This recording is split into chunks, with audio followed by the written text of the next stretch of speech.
Well, that was the USA Southern Territorial Band playing Leslie Condon's Festival March Celebration, conducted by their bandmaster and our special guest for this evening, Nick Simmons-Smith.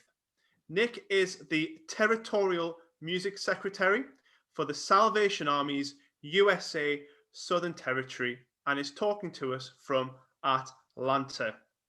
We are live on Facebook and also on Zoom, and we're so pleased that you could be with us. If you're watching, please do hit that like button. Do put a comment to let us know that you are with us and where you're watching from. Perhaps you want to ask a question and comment as we go. We'd love for you to be an active participant within this session.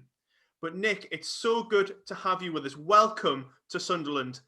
And let me start by that typical question which we ask on these Zoom calls. How are you? And what have you been doing to keep yourself busy during this period of COVID and lockdown?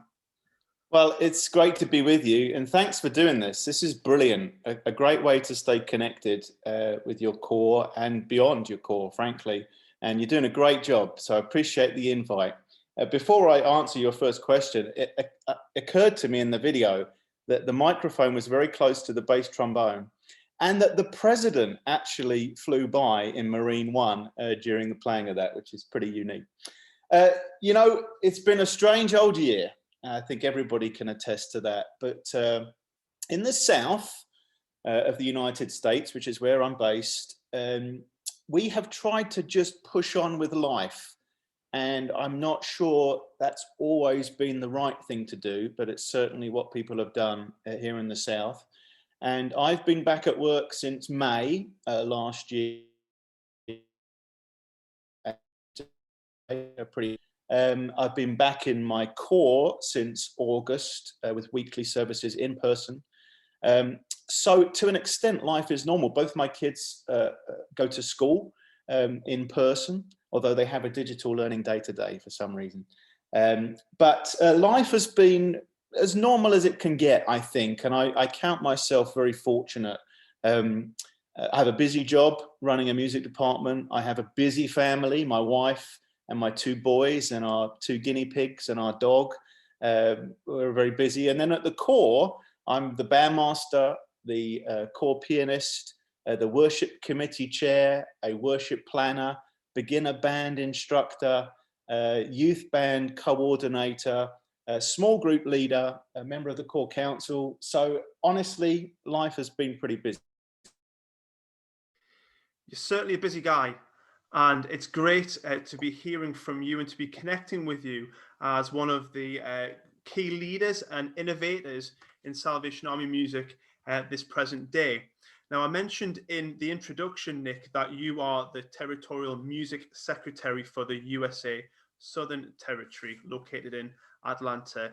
But prior to that, you worked for the Salvation Army in music ministry for a good number of years. Prior to this very unique and privileged role that you have. You are a published composer and arranger. You're a bandmaster and have had involvement in many groups as a conductor and performer. So clearly, Nick, music and music ministry is a big part of your life. Nick, when did you discover your love for music, and who were those key influences? Great question. It's funny, I was talking to a group just last week about this. When I was little, my favorite thing to do was make brass band groups out of soft toys. And then latterly, I had those little miniature bandsmen, and I would give them all names of my core people, and I would take some people away and see if I could make an ensemble and good instrumentation from that group. And then Star Wars came along, and I made bands out of Star Wars, like Darth Vader was E-flat bass, Squidhead was euphonium, Admiral Akbar was bass trombone, and the horns, if you have any horn players here, it was Yoda, C3, R2-D2, a bunch of Ewoks, and the Sandman. And I just loved making bands up. My grandparents, who had a big influence on me, ran a meal club called the Tuesday Club at the core. And I would go down during holidays and I would set chairs up in band formations. Now, it sounds like I was destined to do what I'm doing, but I honestly didn't think I'd be in music. I wanted to be a lawyer or a journalist. But I'll be honest, I hope there's no young people listening. I just thought that's a lot of hard work. And music seemed to come fairly easily. And I could be somewhat lazy and still do quite well at music. So I chose it. And of course, it's something that is very natural for me.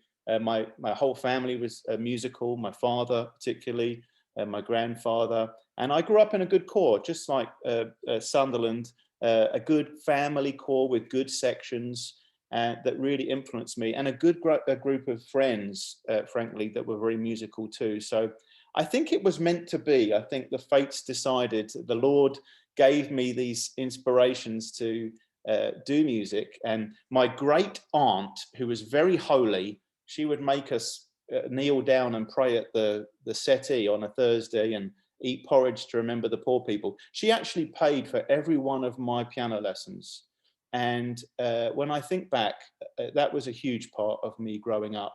And of course, I was encouraged by my grandfather, my mum particularly, to do music. So it just seems inevitable when you look back on it. But actually, at the time, it was just a choice I made.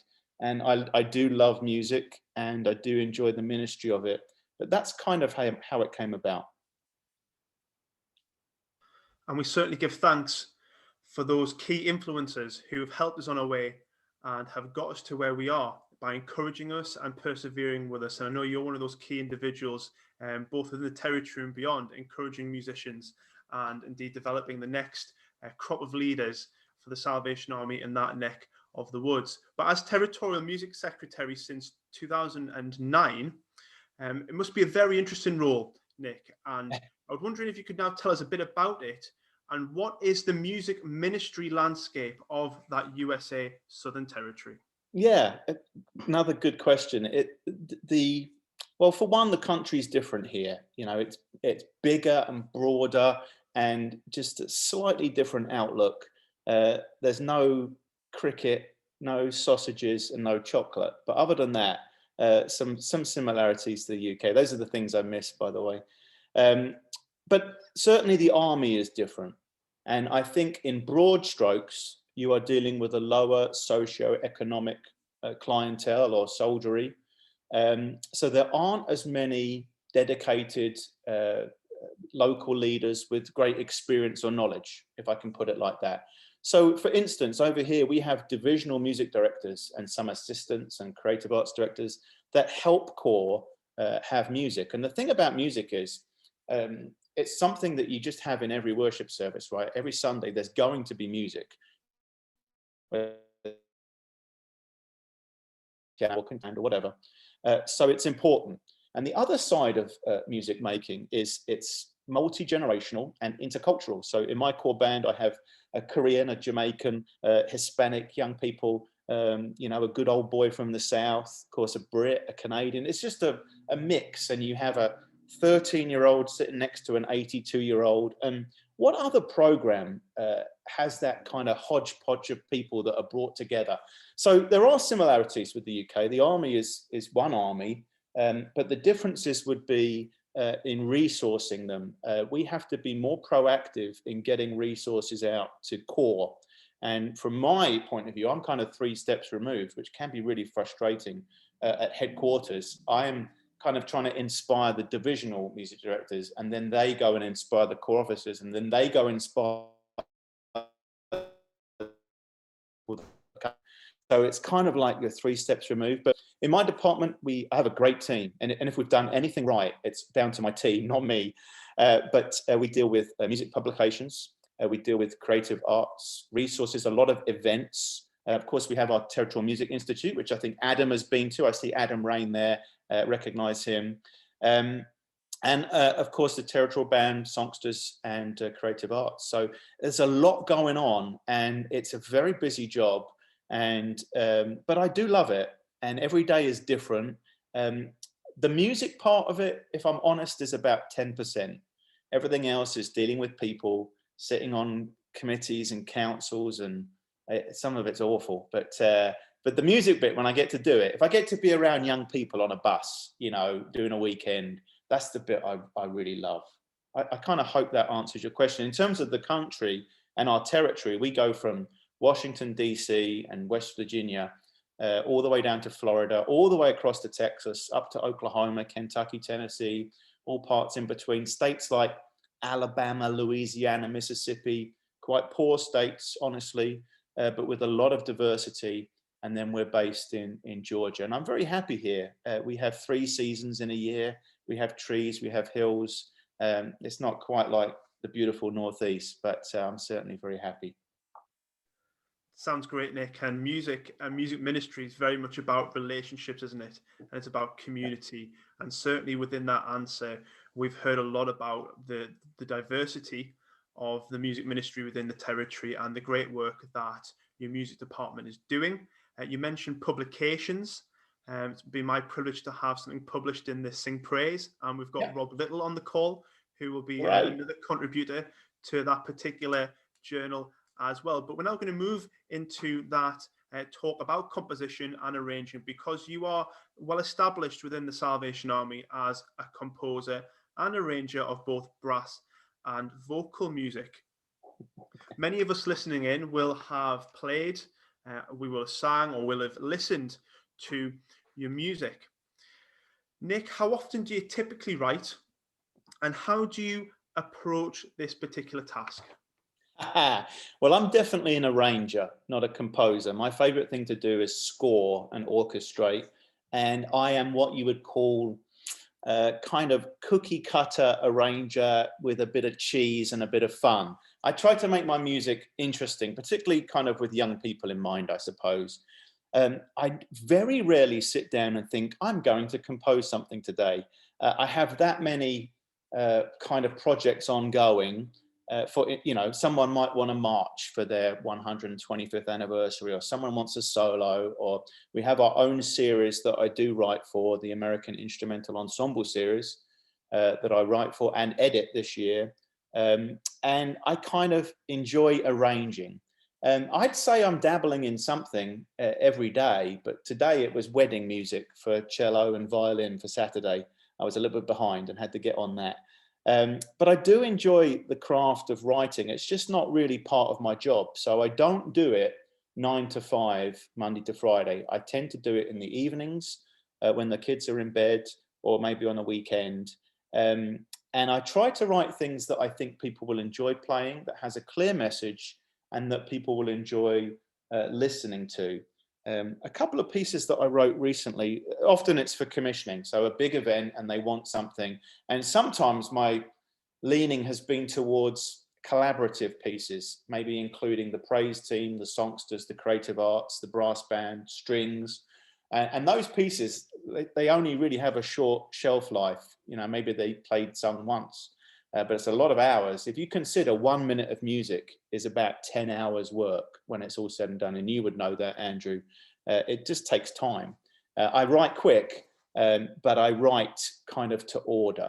The two pieces that I wrote most recently of interest, I think, one is called Songs of Hope, which really dealt with 4 positive songs for people that deal with anxiety or depression, perhaps suicide. And I wrote a piece kind of, because it's not always easy to say, oh, Jesus is the answer, you know, come on, snap out of it. But I wanted to give them something that was more positive. And then another piece that I wrote about the lost, the people that we're not reaching as a Salvation Army. And that was a little bit more interesting for me, because I could use some of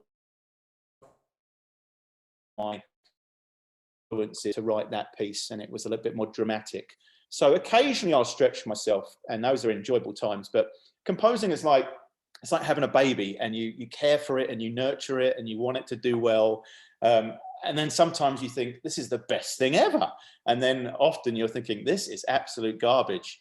And probably it's somewhere in between, to be honest. But I do like to arrange, I like to write quickly, and I like to write things that I think will be fun to play. Thank you for your honesty on that one, Nick. Appreciate it. Certainly sage advice, and thinking about pieces which are popular. Going back to my YP band days, Open Invitation. Yeah, that's funny. You know, we had a department in Texas, and I came to America in 1998, and I went to Texas. Byrne and Philip Byrne. And I left Texas saying, why I? And people didn't understand that. But we had a really good brass quintet, and we would go play all the time, particularly at Christmas. All we would do was play and eat, play and eat. And so I would write for them. I'd write something, I like swing and jazz, and I would write something that I thought would be fun. And then the UK wanted to publish that, which was, you know, very pleasing. But, you know, that's my typical genre, something fun for the kids. Yeah. And if you're looking for a great Unity Series piece post-COVID, Open Invitation by Nick Simmons-Smith. You mentioned some of the big numbers for the Congress and the commissioning. That's very much like parallel to the likes of your Ray Stedman Allens and your Norman Bearcross writing for the Albert Hall all those years ago, and the amount of hours that would go into writing things like that. So I'm certainly appreciate your kind of thoughts and your way of approaching that. But you mentioned a very key thing there about blended worship, about collaborative pieces, and we'll touch upon that a little bit later on because that's a real hot topic. But for now, we will just take a breather and we will listen to one of Nick's pieces. This is the Regent Hall Band playing I Love to Sing by Nick Simmons-Smith.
And what a great piece that is. You can hear some references to West Side Story. Is that right, Nick? Yeah, the piece actually was written for the anniversary of the Texas Music Conservatory, which I think was 25 years old.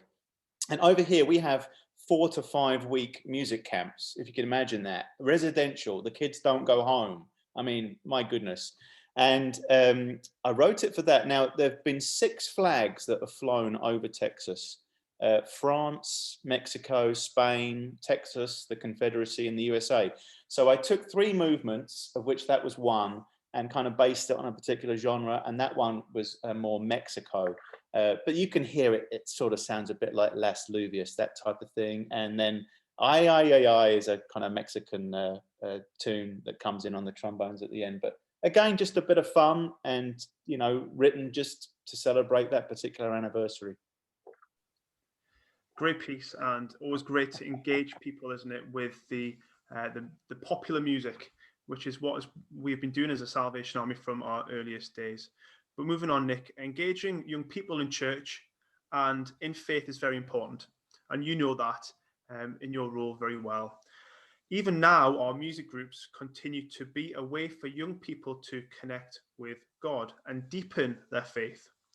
Through your work with Salvation Army ensembles at various music schools, both in America and beyond, please could you share with us some of the highlights of working with young people within the Salvation Army and how music ministry has been a key vehicle in these situations?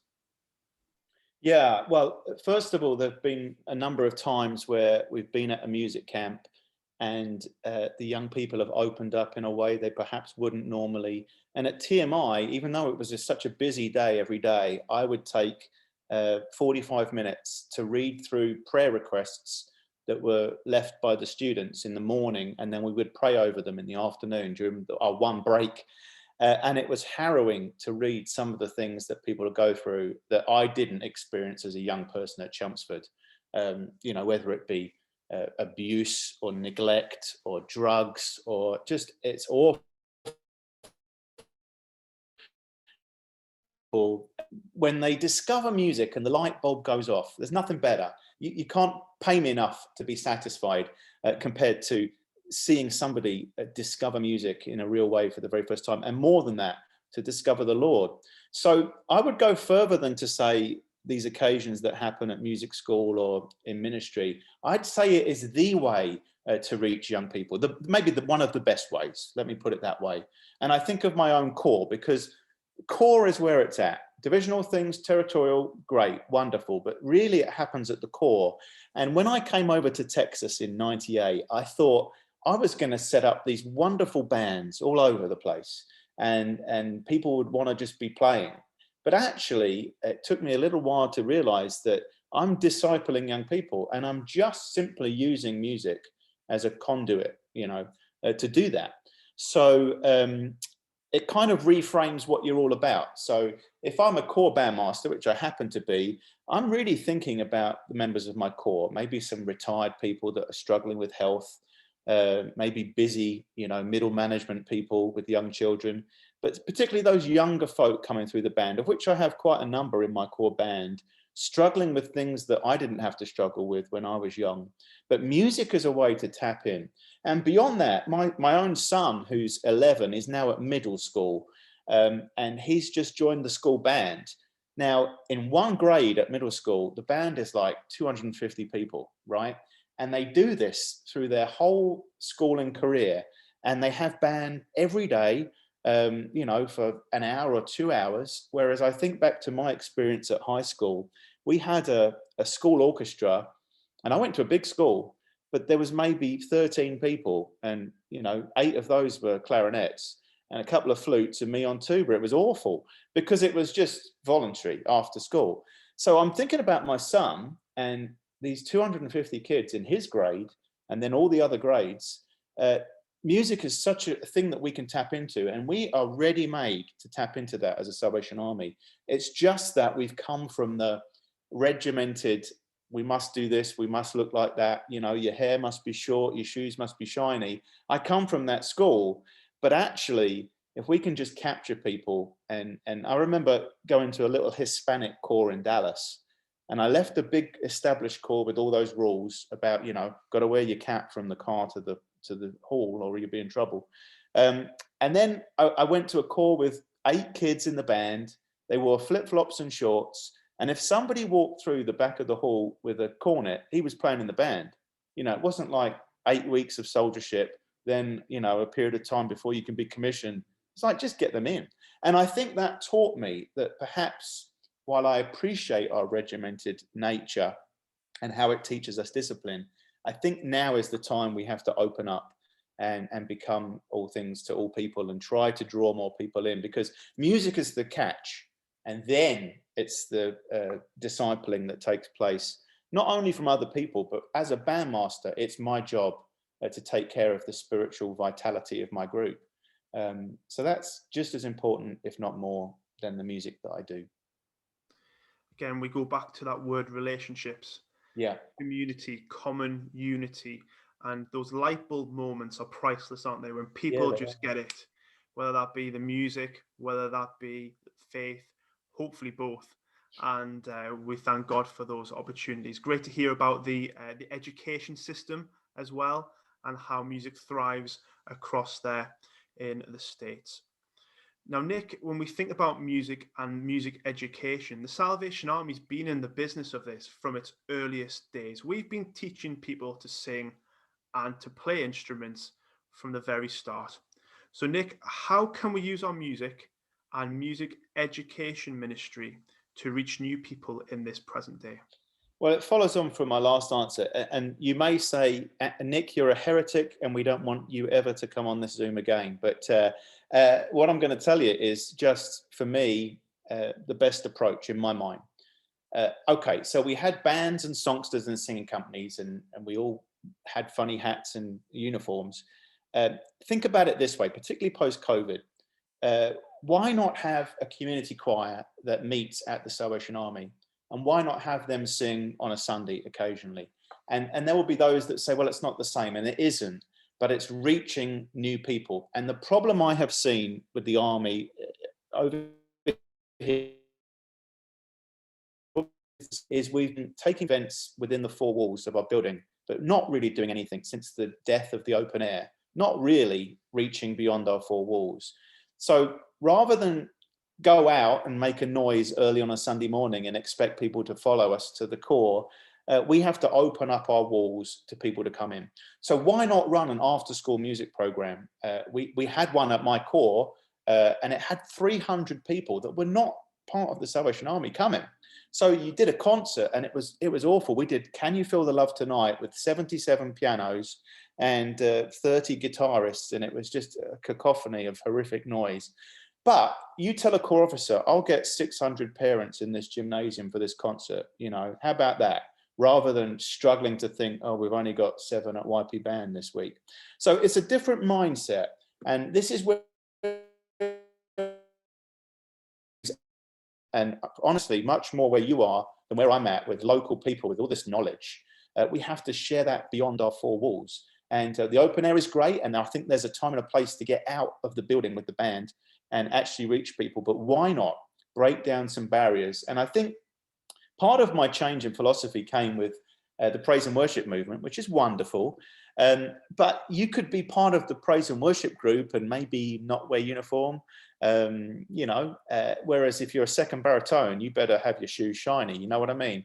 And I think we could probably learn a little bit from that there have been times where our hard and fast rules that we have been very protective of perhaps have not really benefited us long term. So I'm more of the thinking, get them in, and then let's see what we can do with these young people once they're here. And we have the expertise to teach. You probably have, 20 volunteers that would be fantastic on a Thursday night. And, my philosophy was, $5 a night, which is peanuts really compared to a proper lesson of music, right? Which could be $30 or $40. Get them in here for $5, have some volunteer teachers that are good, and then because they need to pay something to have ownership with it. And these little SPA groups, I've probably got 30 or 35 across the territory. That some of them work really well, some of them not so much. But just the concept of opening up, and the same thing with songsters. How about a monthly community choir rather than the traditional songsters? Or I'm thinking in the fall of my county is called Gwinnett, so a Gwinnett County Youth Orchestra, and they can come on a Saturday morning for a couple of hours, and we have all kinds of people that can teach them and help them.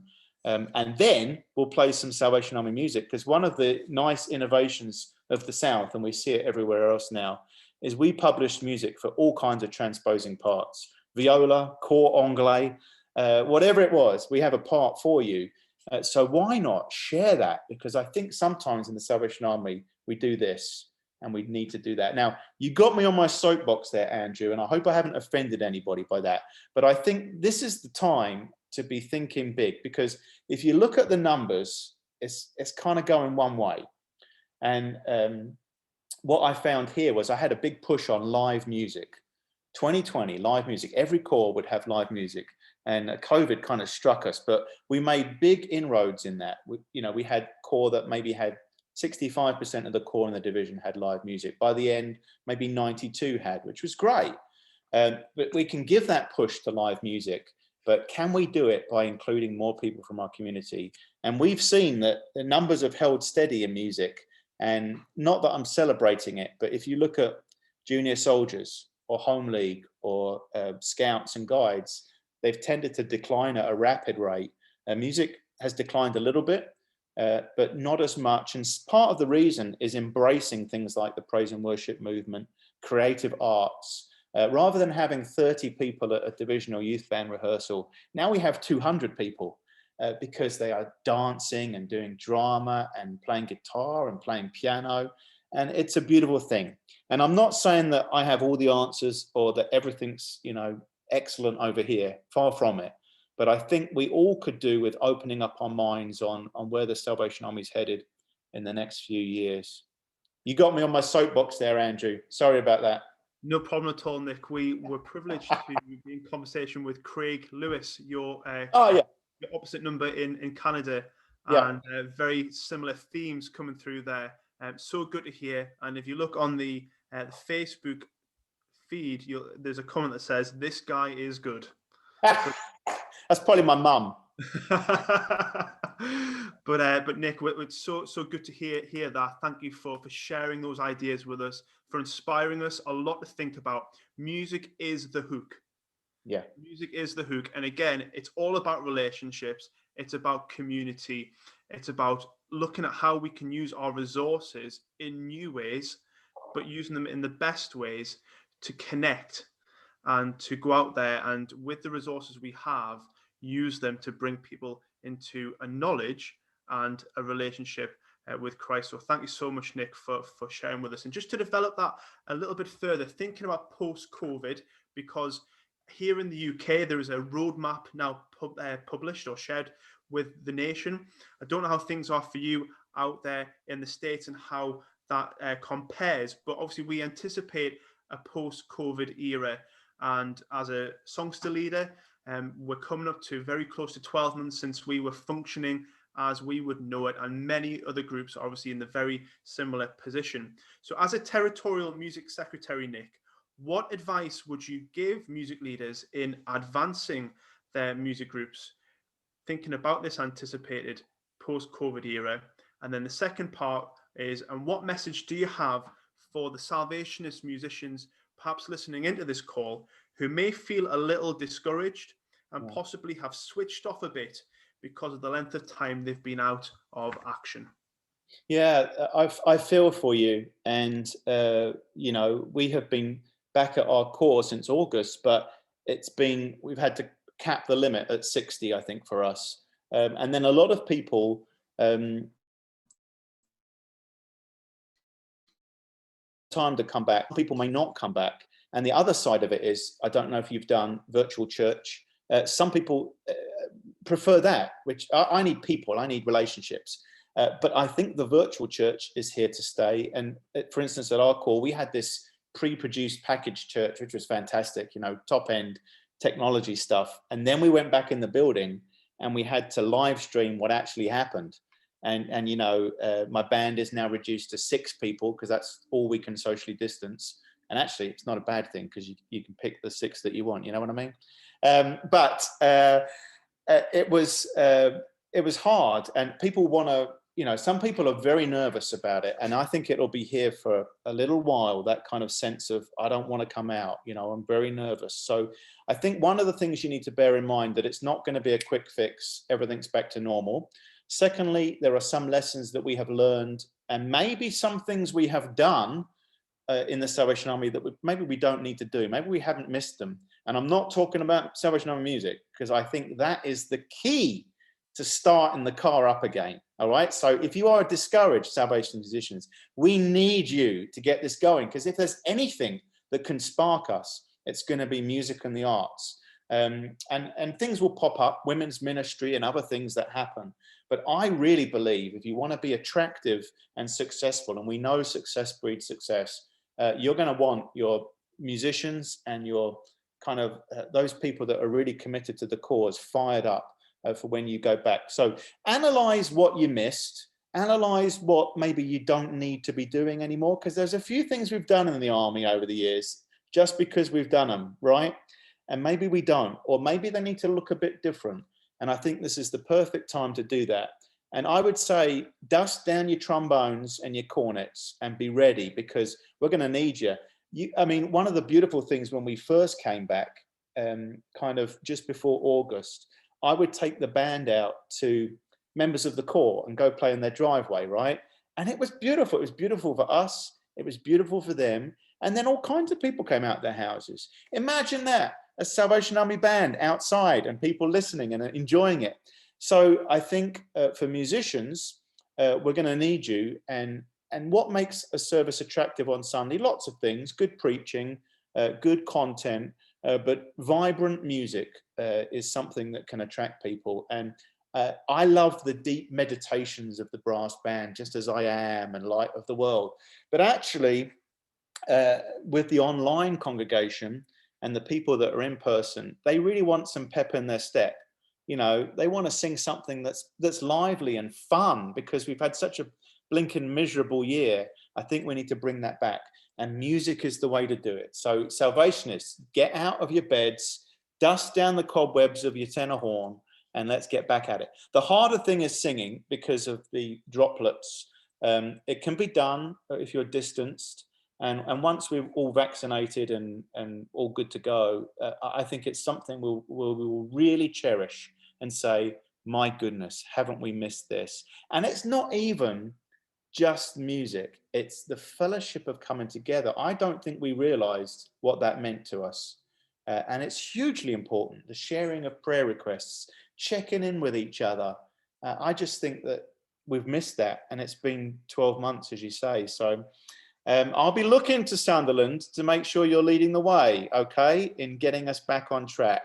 And it might look different, but we've got to be ready to work hard and get it done. Absolutely, we've got to be ready. And again, music is the hook and can be a key driving force in that. We've almost pressed pause, haven't we, Nick? Yeah. And now we've just got to be ready to restart and to go for it. Whatever happens will be a bit different. It will be different to what it was before. But we look forward to the opportunities that this will present, having had the opportunity to recharge and to realign, perhaps reevaluate, and then obviously move forward with great purpose and passion and conviction in our ministry. Now, one thing which the USA Southern Territory is very good at, one of the many things that you're good at, is contemporary music. And there's an established band, their Transmission, and there's other expressions of contemporary music within your territory. And that's a more, I would say, more established style of worship where you are than it is where we are in the UK, although there is quality expressions emerging and have been for some time. And we're going to take another break before Nick shares with us a few verses of encouragement.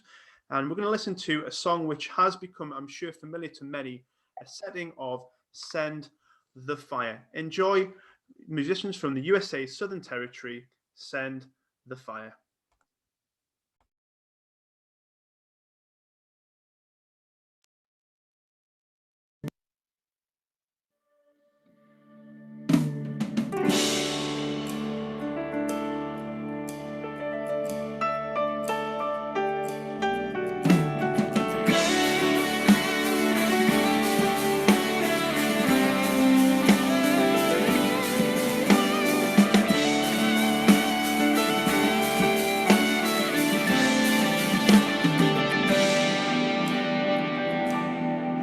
Jesus Christ, of burning, cleansing flame,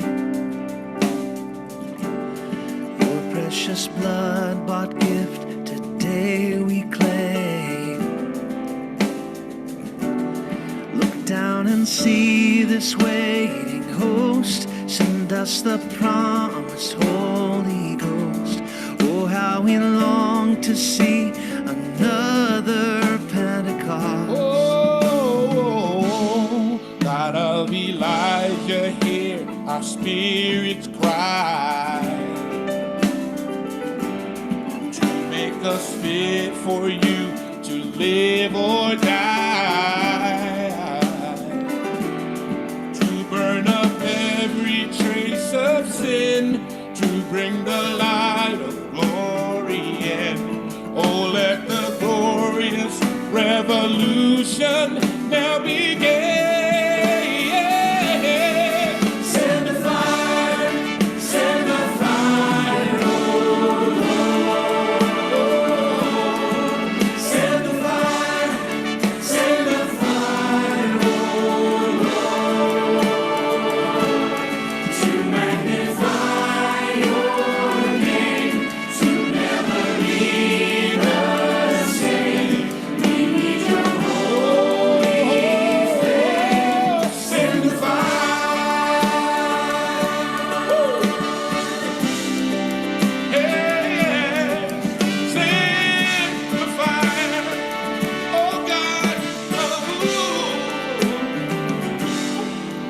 It's just you we want, just you we need. And by your grace you meet our every need. Strengthen our hearts to do what's right. Strengthen our faith to win the fight. Lord, let your power flow to walk this world in white. Send the fire, send the fire, oh Lord. Send the fire, oh Lord. To magnify your name, to never leave us shame. We need your holy flame. Send the fire, send the fire, send the fire, oh Lord. Send the fire, oh Lord. To magnify your name, to never leave us shame. We need your holy flame. Send the fire.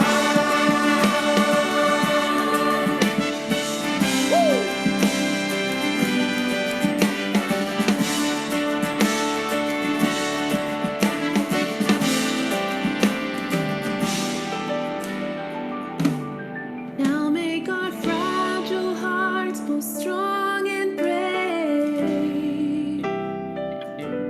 Send us into a dying world to save. See us upon your altar, lay all of our lives this very day. Send down your fire to crown our offering. Now we pray. Send the fire, oh Lord. Send the fire, oh Lord. To magnify your name, to never be the same. We need your holy flame. Send the fire, send the fire, send the fire, oh Lord. Send the fire, oh Lord. To magnify your name, to never be the same. We need your holy flame. Send the fire. To magnify your name, to never be the same. We need your holy flame. Send the fire.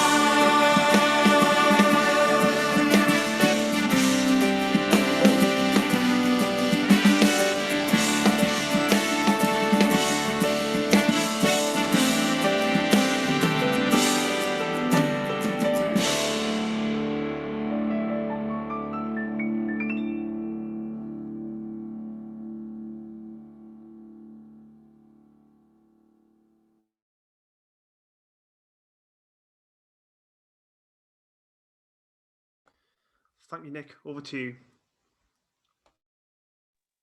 Awesome. A couple of things occurred to me during the playing of that, and it just made me a bit emotional seeing all those faces for that virtual thing. That was almost probably 10 months ago we did that. That song is part of a philosophy we have here to revive our songbook songs. So our songbook is such a rich collection, the most introspective collection of church music the Salvation Army has, and it's all experience, you know. So we try to revive them, and when we do a transmission album, we try to get 50% of the songs to come from the red songbook, just like that one. And because it's our collection of sung theology, our songbook. So if you're ever short of a devotion, open up your songbook. It's terrific. And let's keep those songs alive for the next generation, right? Because the words are so powerful. The other thing that occurred to me was there was a soloist in there, African-American lady, who came to the Salvation Army through the shelter, was homeless, came to the Salvation Army. Now you see she has red epaulets on. She has a master's in social work. And there she is singing beautifully because she came.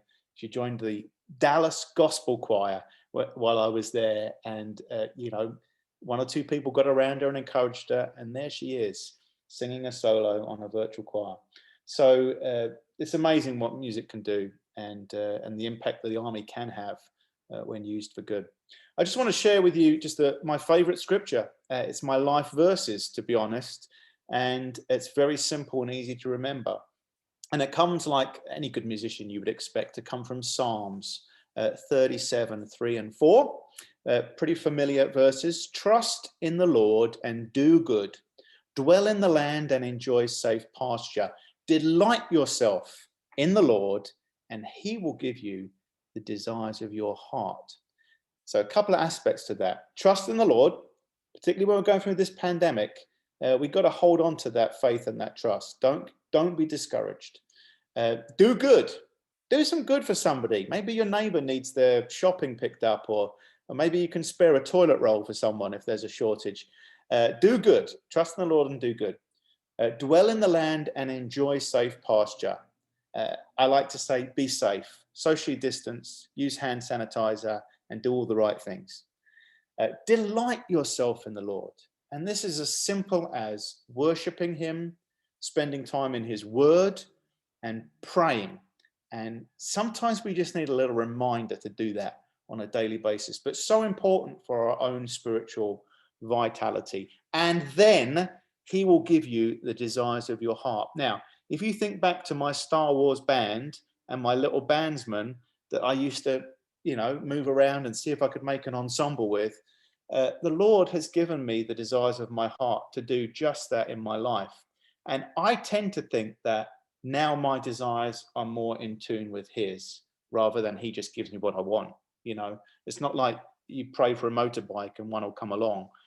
Actually, your desires become the same as his desires when you live in close community. So trust in the Lord and do good. Dwell in the land and enjoy safe pasture. Delight yourself in the Lord, and he will give you the desires of your heart. Let me just say congratulations to Andrew on this, I don't know what you call it, podcast or video cast or Zoom chat. It's been fantastic. And sometimes I just check in for like 10 or 15 minutes on my drive home, and you have all these fascinating guests and you're doing a great job keeping it going. And great to see people like Morvin and Adam and Rob. Great to see Rob. What a fantastic writer he is. And so many of you. I have great memories of Northern Music School in 1992 and 1997. And I think somebody Hall was my bandmaster. And of course, Peter Lang was there and others. And it was a fantastic experience. And I just love the people from the Northeast. I've watched Sunderland Till I Die 3 times each. It's so fascinating to me. I know you don't revel in their glory right now, but I have a great appreciation for the Mackhams and my friends from the North. So thanks for having me on tonight and for listening to my ramblings. And God be with you as you get going again. And I just pray you stay faithful and you take every possible chance to reach someone for the kingdom of God. Nick, thank you so much for your encouragement. We really, really appreciate your energy, your innovation, the blessings that we've received, and the challenge that we've received as well. It's been so good to talk to you. And as I said before we went live, so good to actually be able to speak and to connect, having corresponded a few times over the years. Just going back to what you were saying about the Northern Music School, that would be Nick Hall was the bandmaster at Sunderland Mouth. But who was the sergeant major with the moustache? Is that Paul Adams? Yes, Paul. He ran the show. I mean, it was like clockwork, you know.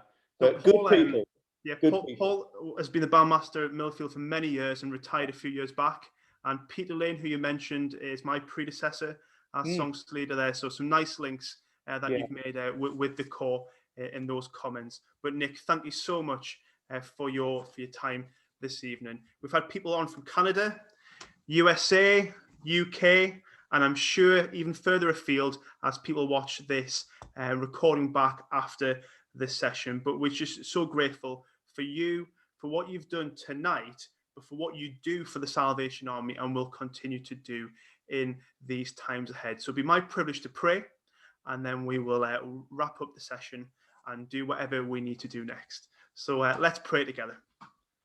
Father God, thank you for the opportunity to gather together virtually, to keep connected with one another, and to keep connected with you. Lord, I thank you for Nick, for his generous time, for his encouragement and challenge to us. Continue to use him in new ways and the best ways as he leads and inspires musicians in the US and beyond. Lord, for everyone engaging with this online event, Lord, bless them. Make your presence a tangible reality in their lives at this time, wherever they are, whatever they are doing, and however they are feeling. And until we can meet, until we can gather in our groups and make music for you, Lord, keep us safe and keep us well. Amen. Amen.